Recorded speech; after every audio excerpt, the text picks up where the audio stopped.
Hi everyone.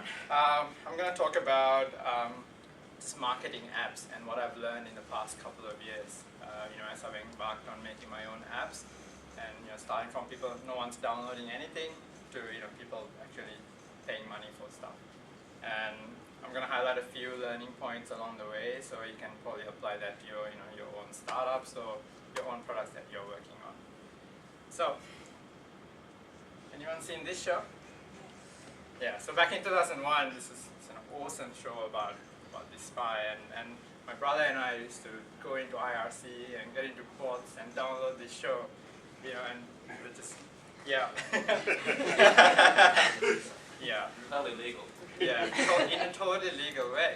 Yeah, and yeah, so this kind of love for US television became very much an obsession. Like now. Fast forward to 2012, we were downloading so much stuff, and then we all of a sudden had a problem to solve. We couldn't manage all the things we were downloading, right? so we built an app, and it was called TVQ, and it was very simple. You say what other shows you're watching, and it'll tell you when the next episode comes out, or you're already caught up. You can open it every day and see, hey, maybe there's an episode of Castle that's available for download. So we went to the store, and we made on average about $1 a day. Right? We thought we were going to make hundreds of thousands of dollars, but only $1 a day. And we thought, surely there are other pirates in the world, other people who are downloading this. They'd want to pay money for this functionality. So we thought, okay, let's not give up just yet. Take two, right? But this time around, I thought, we didn't get the word out there as, we didn't do a good job. So we thought, okay, I'll read a marketing book, right? Yeah, I actually have that on my shelf at home. And it had a couple of really good points. So, and one of the best things it told me was to make a video, right? So I thought, okay, that's a really good idea. Instead of writing paragraphs and paragraphs full of stuff, we just drop a link, tell the press, hey, check out this video, this is what our app does. So I went and made my first ever YouTube video. I'm just going to play a very short clip out of the 2-minute video clip. It's just like some person there just using the app, and surprise, surprise, you got thousands of views. Just this, and it had good referrals, like good referral rates. People are going through to the app store after watching the video. And it's kind of awesome. And while we were developing this second version of the app, we got better after building the last one. This Justin from Track TV approached us and said, hey, we're a little startup from San Diego. You should let our users log into your app. And we said, cool, we will do that, but you should put our app on your homepage. Tell your users about our app. So it was a mutual partnership. It's still going after like 2 years. So that's my second point. You should always try to piggyback on someone much bigger than you, right? Because they already have the users, and especially if they have the right kind of audience. You should try to piggyback on that. And then the third thing was having a landing page. The book I was reading, the marketing book, it said, you need a space in the internet that's just you. People can go and discover the kind of thing you're offering, because the App Store wasn't a really comprehensive place to get that information. You can't put your marketing video over there or anything. So you need a space on the internet. So we made a landing page, and we actually found out that a lot of people were visiting it. Right? This is like a screen cap of the landing page that we built. We had a lot more screenshots, videos, reviews that people were saying, and we had a good selection of reviews, good stuff. And we achieved 5 times the growth, 500%. We're making $5 a day. My brother and I, we finally could go to the coffee shop, buy a big coffee, and share it among us. Every single day. Right? So we thought, oh, hey, we're on a roll, can't stop now. 500% growth, we should try to do one better. So we thought, okay, let's do it again. So then I was talking to my friend Glenn, and he was an underwear model when I met him. I wasn't doing that. He said, go to Copy Blogger, learn to write creatively, for marketing purposes. They do like free online courses. You just sign up, they send you an email every week, and you just read. And they taught me one of the best things that I've gotten till date, and that is to be press-worthy. And what does that mean? It means that if you tell a journalist, hey, write about my app, what are they going to write about? What is the story that they're going to tell their readers that is worthwhile sharing? And you have to figure that out. You can't wait for them to figure that out.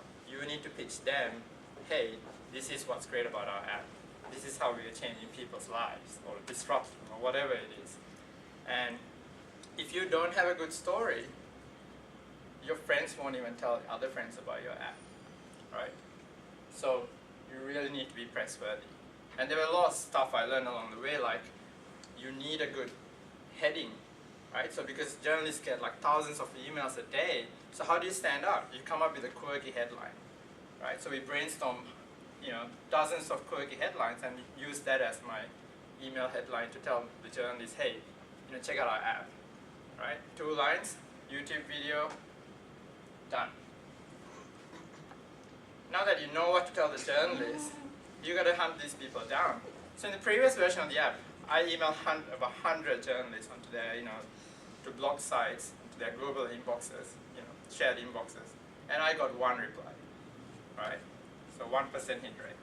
So this time what I did was, I went to all of these websites and I searched for my competitor apps, right? And I looked at who wrote about my competitors to figure out which journalists were interested about writing about TV apps, right? So I built an entire list of these people, and then I actually stalked them on the internet. I would go to their Twitter profiles, go to their blogs. A lot of them have personal blogs, and a lot of them have contact me pages on their personal blogs that have their personal email address. So I built about 30 journalists, list of about 30 journalists and their personal email addresses, and what are they generally like, what they like to write about. And then I sent a whole bunch of email.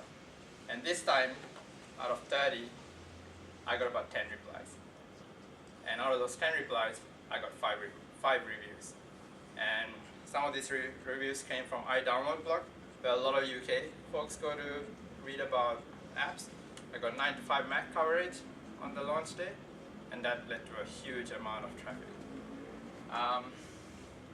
The next point is overshare, right?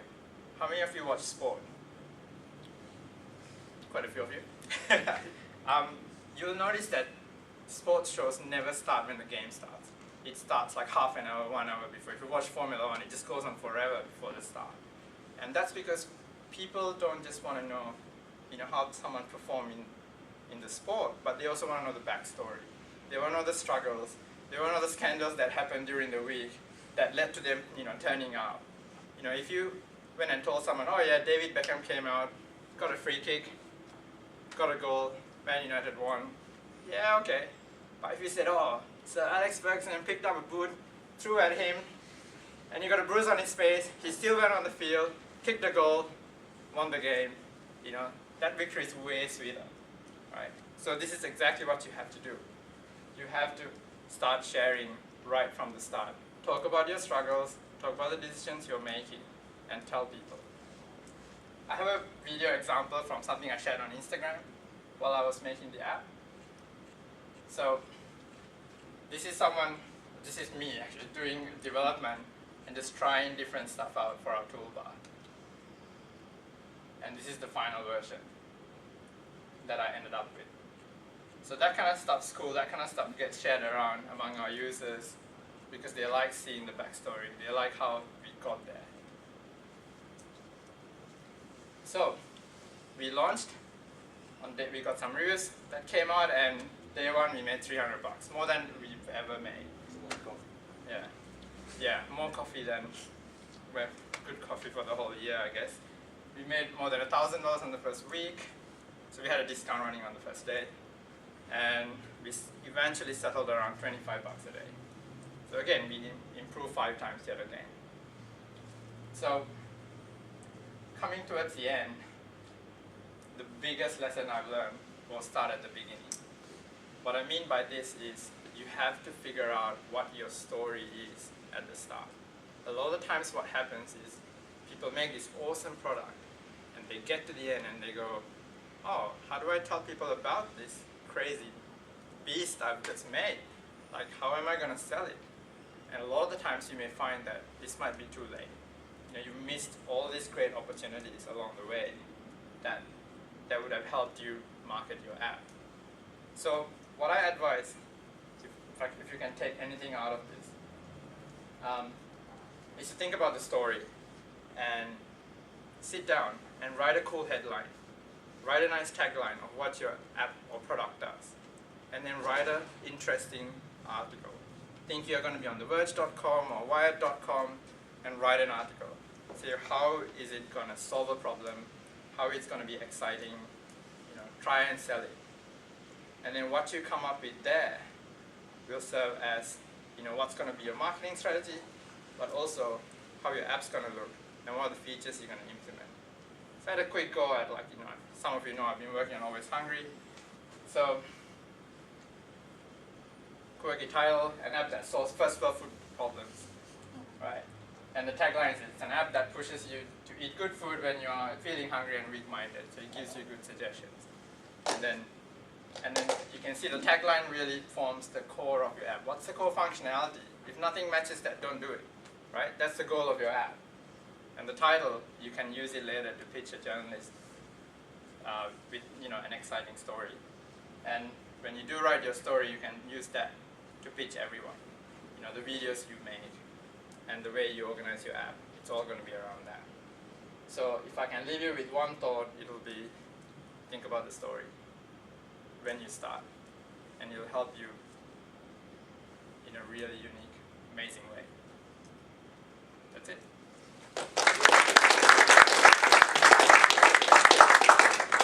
Right, great. Good talk. We'll ask 5 questions. So, because time limits and time restraints. Cool. So, Is your app available for Android? No, it's not. But you need it. Because I don't have an Android phone.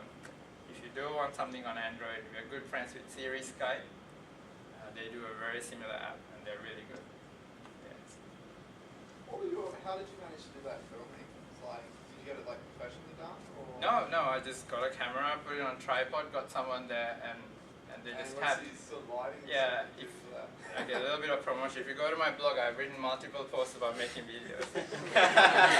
But Because the lighting was perfect. yeah, so we actually had like labs printing and but it was my first time on iMovie. I really wanted to try out iMovie, and That's pretty good for a first shot. yeah. So I mean, I made the video about 3 times. I cut it together like 3 times. I filmed it twice, but I wrote a script down.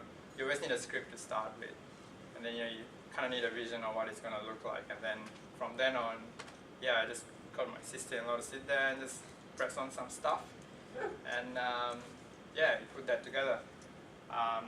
Each time I made a video, I did something slightly different. The second time was like a freehand thing, but I had more exciting music. But third time I did something I thought was the winning formula. I got like icons, and I actually animated them on Keynote. And then I got someone on Fiverr to do the voiceover, and it became this really cool combination. Yeah, I'm actually doing the fourth video now for this app, based on that strategy. When you say thinking about the story from the start, Yeah. do you think you're thinking about the ending as well? And how do you think that restricts you in terms of being able to pivot? I don't think it restricts you. You can always go back and change your story, but it puts you in the frame of mind that, okay, I have to have a good story. This has to come from somewhere, right? Yeah, and that's really important. A lot of the times you're solving a problem, but you're mechanically doing it, right? Because you're an engineer, you just want to solve it. But if you're thinking about the story, even if you want to make changes, you can think about how that's going to make your story change as well. Yeah. I think it matters whether the story talks to the problem or to the solution. So a good story, I think I may have shared a video with you, but a good story puts the audience as the main character, right? And it becomes about the problem you're solving for them. You know, you're really hungry and you kill for a burger, right? That's what they want and that's who they are, and you're trying to get them there. You know, they're over there, you want to get them over there, and they're facing some problems in the middle, right? And you want to talk about the struggle, the problems, and you know how you're struggling and you're having all these problems, and how you're going to get them over there. That usually makes for a good story. One more question? Did that answer the question? That's the problem.